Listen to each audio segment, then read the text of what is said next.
The door was full of bullet holes. The windshield. Small caliber. 6 mm. Maybe #4 buckshot. The pattern of them. He opened the door and pushed the window button, but the ignition was not on. He shut the door and stood there, studying the low hills. He squatted and unslung the rifle from off his shoulder and laid it in the grass and took the H&K and pushed back the follower with the heel of his hand. There was a live round in the chamber, but the magazine held only 2 more rounds. He sniffed at the muzzle of the piece. He ejected the clip and slung the rifle over one shoulder and the machine pistol over the other, and walked back to the Bronco and held the clip up for the man to see. "Otra," he said. "Otra." The man nodded. "En mi bolsa." "You speak English?" He didn't answer. He was trying to gesture with his chin. Moss could see 2 clips sticking out of the canvas pocket of the jacket he was wearing. He reached into the cab and got them and stepped back. Smell of blood and fecal matter. He put one of the full clips into the machine pistol and the other 2 in his pocket. "Agua, cuate," the man said. Moss scanned the surrounding country. "I told you," he said. "I ain't got no water." "La Puerta," the man said. Moss looked at him. "La Puerta. Hay lobos." "There ain't no lobos." Si, lobos. Leones." Moss shut the door with his elbow. He went back to the first truck and stood looking at the open door on the passenger side. There were no bullet holes in the door, but there was blood on the seat. The key was still in the ignition, and he reached in and turned it, and then pushed the window button. The glass ratcheted slowly up out of the channel. There were 2 bullet holes in it, and a fine spray of dried blood on the inside of the glass. He stood there thinking about that. He looked at the ground. Stains of blood in the clay. Blood in the grass. He looked out down the track south across the caldera, back the way the truck had come.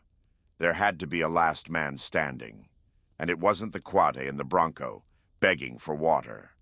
He walked out on the floodplain and cut a wide circle to see where the track of the tires in the thin grass would show in the sun. He cut for sign 100 feet to the south. He picked up the man's trail and followed it until he came to blood in the grass.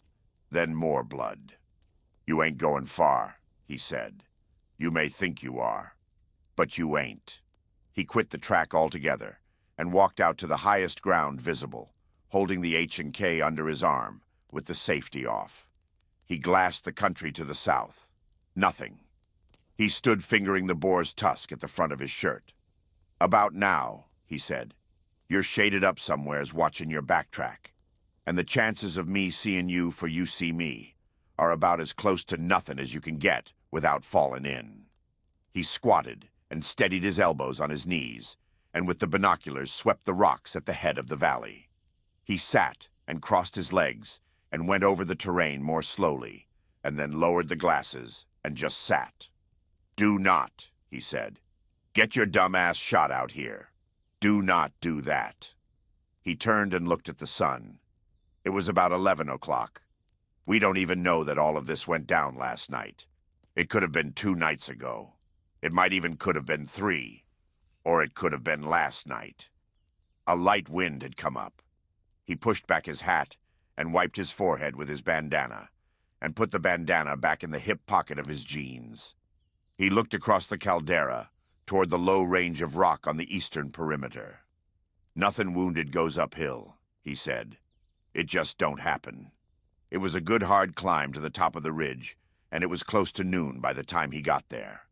Far off to the north, he could see the shape of a tractor trailer moving across the shimmering landscape. 10 miles, maybe 15. Highway 90. He sat and swept the new country with the glasses. Then he stopped. At the foot of a rock slide on the edge of the Bajada was a small piece of something blue. He watched it for a long time through the binoculars. Nothing moved. He studied the country about. Then he watched it some more. It was the better part of an hour before he rose and started down. The dead man was lying against a rock, with a nickel-plated government .45 automatic, lying cocked in the grass between his legs. He'd been sitting up and had slid over sideways. His eyes were open. He looked like he was studying something small in the grass. There was blood on the ground, and blood on the rock behind him. The blood was still a dark red, but then it was still shaded from the sun.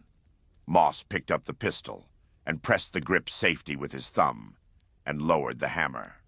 He squatted and tried to wipe the blood off the grips on the leg of the man's trousers, but the blood was too well congealed.